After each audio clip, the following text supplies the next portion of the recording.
Bukas ka na mag-diet dahil sigurado sa sarap ng ulam natin ngayon. Taob na naman ang isang kalderong sinaing nito. Nagpainit na rin ako ng mantika sa kawali at iprito ko na rin yung isang perasong bangus na hiniwa ko siya ng pa-serving cut. At tinimplahan ko na rin yan ng asin at paminta. Bago ko siya iprito, i-coat ko muna siya sa harina para maiwasan yung pagtalsikan. Masakit kaya pagka natalsikan ka ng mantika. Kaya pagkatapos niyan, antayin na lang na maluto yung kabilang side at saka baliktarin hanggang sa maluto. Pagkaluto niyan, tanggalin muna sa kawali at isit aside.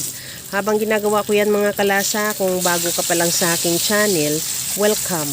At huwag kalimutan mag-subscribe at i-click ang bell button para sa mga notification. At kung dati ka pa, welcome back at i-follow mo na rin ako sa aking Facebook page, Lasang Pilipinas.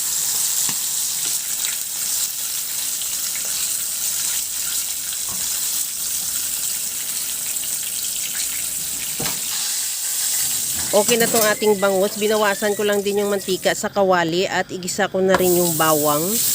Ihalo lang din hanggang sa maglabas ng aroma at isunod ko na rin yung luya.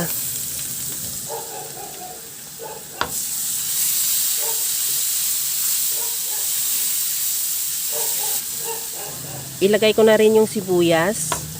Ihalo lang din hanggang sa maluto yung sibuyas. Isunod ko na rin ilagay yung kamatis. Ihalo lang din hanggang sa maluto yung kamatis, yung talagang malambot yung kamatis at naglabas na talaga siya ng kanyang kulay. At timplahan ko na ng asin at paminta. Maglagay din ako ng toyo at oyster sauce.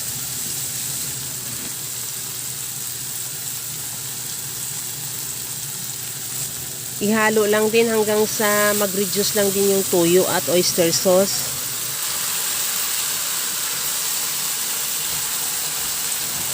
Sa puntong ito, ilagay ko na yung juice ng pineapple chunk at maglagay din ako ng kunting tubig, mga 1/2 cup lang. At ihalo lang hanggang sa kumulo.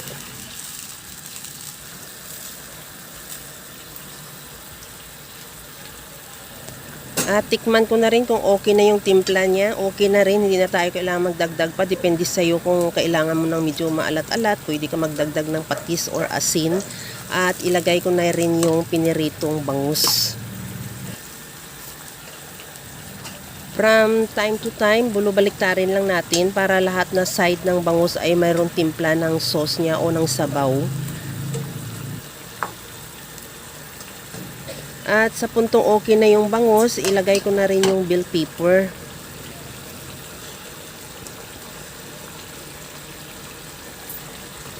Kunting halo lang hanggang sa maluto lang din yung bell pepper. Malaman mo naman siya luto na, maamoy mo na rin yung aroma niya.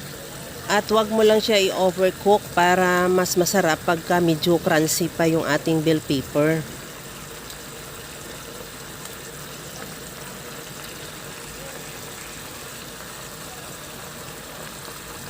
Okay na rin tong ating bell pepper. Isunod ko na ilagay yung pineapple chunk. At kunting halo lang yan at ready to serve na yan yung ating napakasarap na pininyahang bangus. Kaya mga kalasa, kung nagustuhan mo yung ating video, please like na lang at pakishare na rin sa inyong mga friends. At kung bago ka pa lang sa aking channel, subscribe na at i-click mo na rin ang bell button para sa mga notification.